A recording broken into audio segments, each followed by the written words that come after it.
Hello everyone, this is Defense Politics Asia, and Niger, the African country of Niger, have undergo a military coup by this guy. This guy's name is called Omar Tishniani. So he's the head of the Niger presidential guards. This guy, pretty handsome, and he declared himself the new leader. After his forces surrounded and captured Bazoum, which is the president of Niger. And basically, Niger tentatively has not relinquished his power, and he's actually under house arrest in a way. So far, everyone has condemned the coup by this yet another military coup, which is seemingly becoming a new African culture kind of thing. Is like so many of them have happened over the past uh 12 months. So the military junta not just arrested the president, but they also arrested there are a few ministers. Basically they arrested the Nigerian party. So this is how they pronounce how they spell the people of Niger, basically Nigerian, but instead of a they got an e, so that differentiate from themselves from the people of Nigeria. So the Nigerian Party for Democracy and Socialism president Fomakoye Gado, the oil minister Sani Mahamodo, and the mining minister Oseni Hadizato. So basically this is the party statement from this ruling party have announced. And there is a viral video of this so-called finance minister crying, and the tweet claims that and it was massively retweeted. The tweet claims that the new military rulers gave him 2 days to account for all the money that he have stolen, or to account for all the missing money. That is actually fake news. That is not real. That is actually the image of a previous minister for, I think, for justice or something. He was crying because he was being sent to be ambassador of Ethiopia or something. So it was, and it was not the finance minister. That is fake news. So in case you guys are wondering, because I will not be reporting that, because that's not real. So as you can see, even very obscure kind of news like Niger, we have fake news going all around the internet and social media. So this is why I feel like I need to address and do some of this reporting to help you guys know what is happening. And I do a little bit of fact checking to make sure that that the information is from credible sources. So but still, the junta did arrest some of the minister for whatever reason. It was unclear. It's currently unclear just yet. And the people that supports the military coup attacked the French embassy. So they, well, not just they attacked the embassy, they were also being anti-France, and they are waving Russia's flag for whatever reason. This is very interesting because decades ago, protesters will be waving the American flag, because America represents freedom. Somehow, in today's age, when we see this kind of event happen, instead of the American flag, we're now seeing Russian flag. So I think this is something worth mentioning. And so far, according to the AFP, the protester actually set one of the door on fire of the embassy of France. So I saw the fire. It's very unimpressive.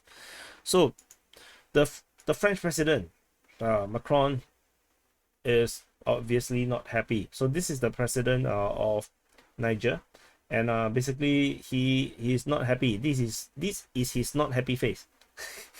And basically so he wants the military junta from attacking France interests or French citizen, because if any of the French interests or stuff of citizens get attacked, then the French will have an immediate response. So far, the France have already suspended their with immediate effect of all aids and budget support to Niger, and then they are also calling for the return of the President Bazoum, that is the legal leader under the constitution, who is elected by the people of Niger. So some context from this article by the Premium Times NG is that Niger is actually a French colony until 1960, and so far Niger has been one of the most reliable partner in the fight against the jihadis, including ISIS and Al Qaeda and other mishmash of all sort of different jihadist group that is roaming the Sahel. So according to this information, they say that France have 1,500 soldiers in the country that do joint operation with the Nigerians. So the United States and the European countries has also trained the nation's troops. And for me, I just thought that yeah, they are giving aids and budget support to this country. I wonder for how many years and why this country is still Niger. So anyway, so the Niger prime minister or former prime minister, after being removed by the military junta, this guy, he's called Mohamed Bazoum. Very, very cool name. So basically he says that this protest currently that's happening is organized by groups of activists that want to cause trouble, and these people's motive has nothing to do with the interest of the people of Niger, and which reminds me of the color revolutions. So you have to also put into consideration who is behind all this. Is it really a ground up generic kind of thing, or organic kind of thing, where the people of Niger, or these military people are just pissed off, or is it something that is backed and organized, or supported by foreign powers? Is it Russia, or could it be America?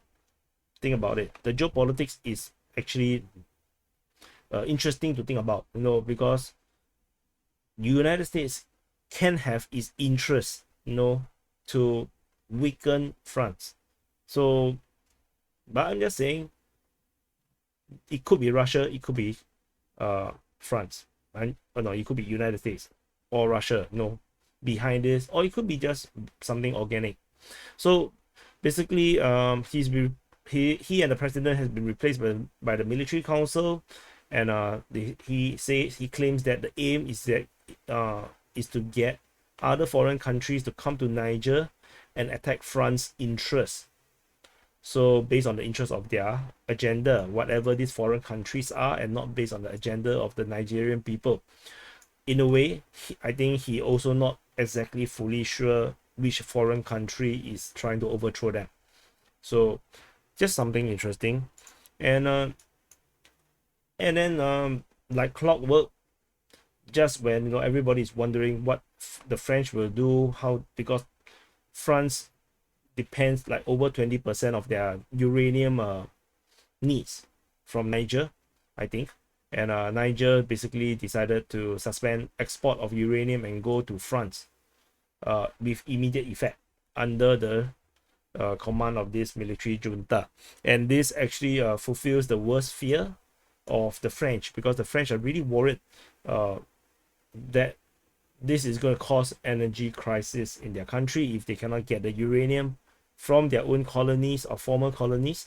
So, and this is turning out to be true, which means the French might have to act militarily or something to get back their control over this uranium. And like I said, everything, it goes by like clockwork. And the junta says that the French are planning to attack and try to free the former president. So they say that the former government has authorized France to carry out strikes, which I probably presume is going to be airstrikes, to try to free Bazoum, which is the elected president. Mohamed Bazoum. So, and they came up with a video, talking about how, it's as if this comes some kind of conspiracy that, the French are planning to do, while they are the conspiracies. So very, very awkward. So, and this threat of military action against Niger, or the junta-led Niger, does not only comes from France. The West African leaders have threatened intervention and in Niger, and they have, and this group of the West African countries are called the ECOWAS, the Economic Community of the West African States. So the ECOWAS basically have declared a no-fly zone over Niger. They have also closed all land borders and halt financial transactions, and as well as freezing national assets of Niger. And on top of that, the leaders of this bloc of nations have held an emergency summit on Sunday, which is yesterday, depending on where you're from, and to discuss about the coup.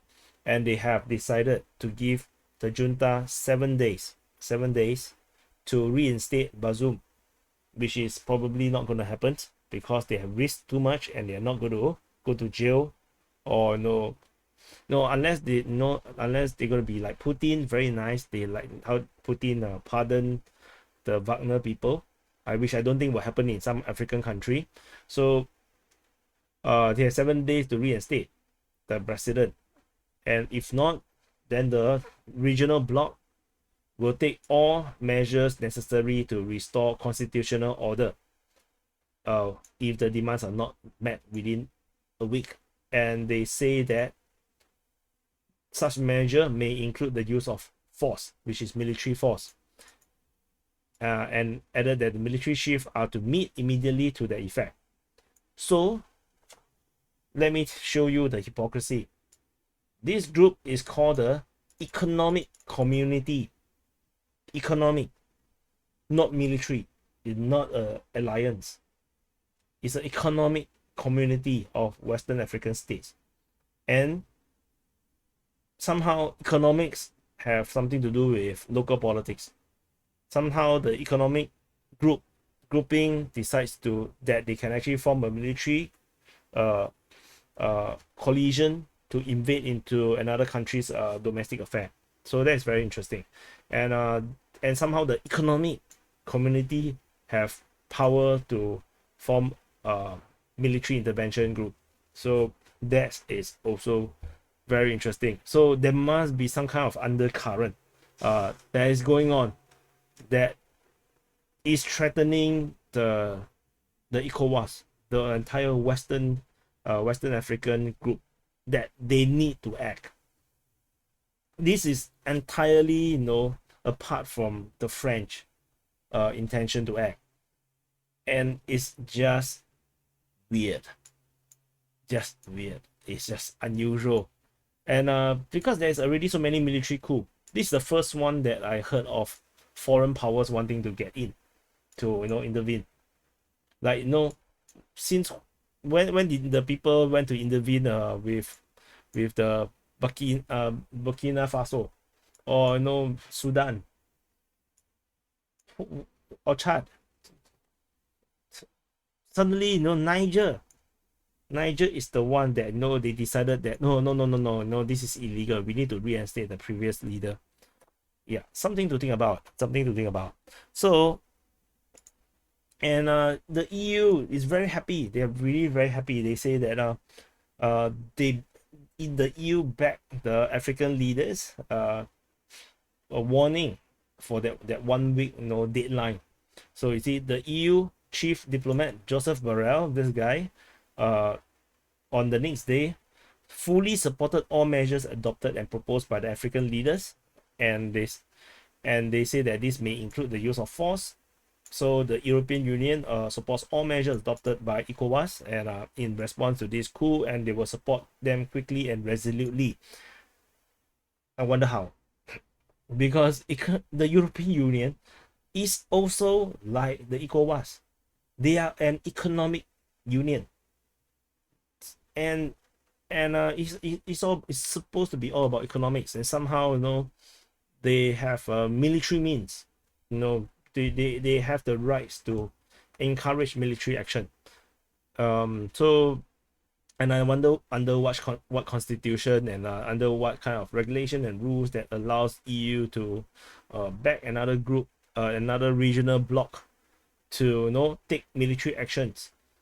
I just thought this is a lot of very, very interesting. It's like, you know, if it's NATO saying this, maybe it's interesting. You know, NATO is a military alliance, and they support military actions, you know, to you know, free and protect the democracy of another country.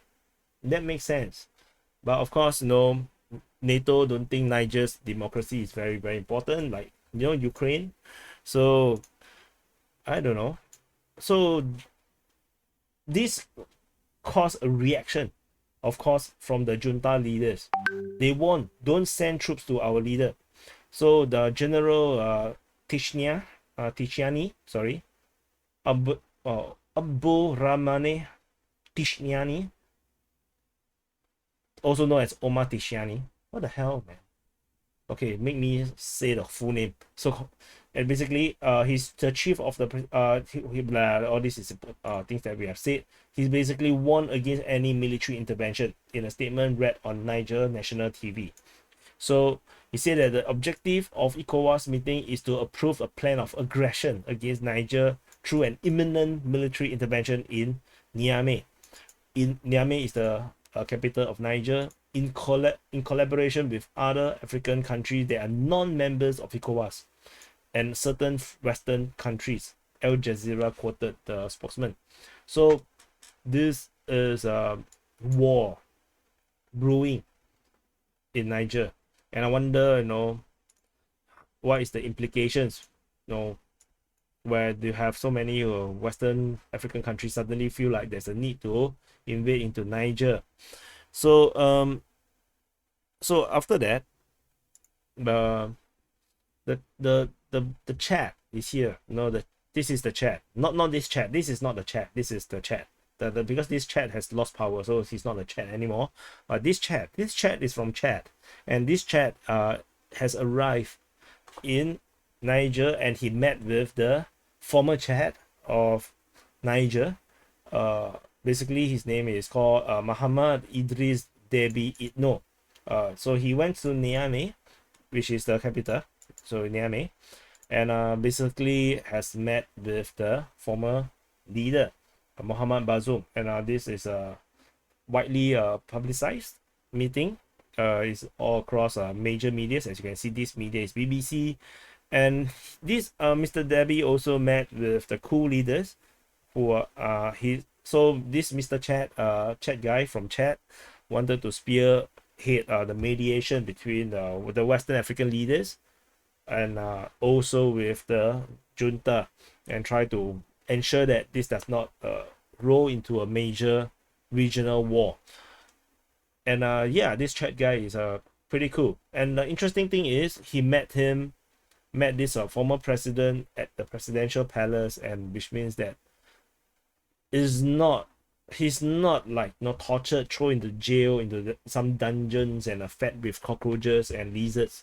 He's still well groomed, you know. He's still living in luxury. So it's very interesting to see that the military junta did not actually, you know, like how the Twitter, if you look at Niger, this overthrowing on Twitter, you might think that, you know, it's like, you know, some kind of a, like a, you know, crusader, you know, kind of thing. Like they doing it for this greater good, and they're gonna throw all these corrupted officials into, you know, prison and kill them off, you know, for the people, kind of thing. It's just not. This guy is still sitting in a very expensive sofa. So yeah, so this is just something interesting to note. And over in the United States, United States of course have to say something, because they are United States. So so the spokesman, this guy, Mr. Kirby, not Kermit the Frog, but Kirby, Kirby the Frog. And basically Joe Biden have threatened to cut military ties with Niger if the coup of against the West African democracy, basically Niger, president continues, according to the US officials, and basically reminds those that attempt to grab power that the overthrowing of the democratically elected president will place the US substantial cooperation with the government of Niger at risk, which is no longer the government, right? Because it has been overthrown, right? It's a totally new government. So yeah, it's interesting. So John Kirby basically told the reporters, and they say that the military takeover may cause the United States to cease security and cooperation with the government of Niger and jeopardizing existing security and non-security partnerships. And so yeah, very interesting. Again, this is just like France. And I also, in other news, I also saw that Germany have decided to stop support or aids to Niger. And I was thinking, why so much money pour into Niger and it still looks like a desert here? Oh, sorry, climate. This one is climate problem. So yeah, so Niger it remains to be currently under the military junta's control, and the things is only looking like it's going to escalate, except for Mr. Chad from Chad, who is trying to make peace, the only person which is actually trying. So let's see how this goes. Or would it just end up in a major war, just like what's happening in Sudan? Sudan is still fighting. I wasn't covering because I was too busy. So yeah, let's see how this goes. Anyway, thank you for watching, and do press the like button, subscribe. Let me know in the comments if you want me to continue to keep track and monitor of the situation over Niger. And if it goes to war, then yeah, I may have to find help to help to map the war, because yeah, Ukraine war is just too much for me already. Anyway, thank you for watching, and I'll see you in the next update.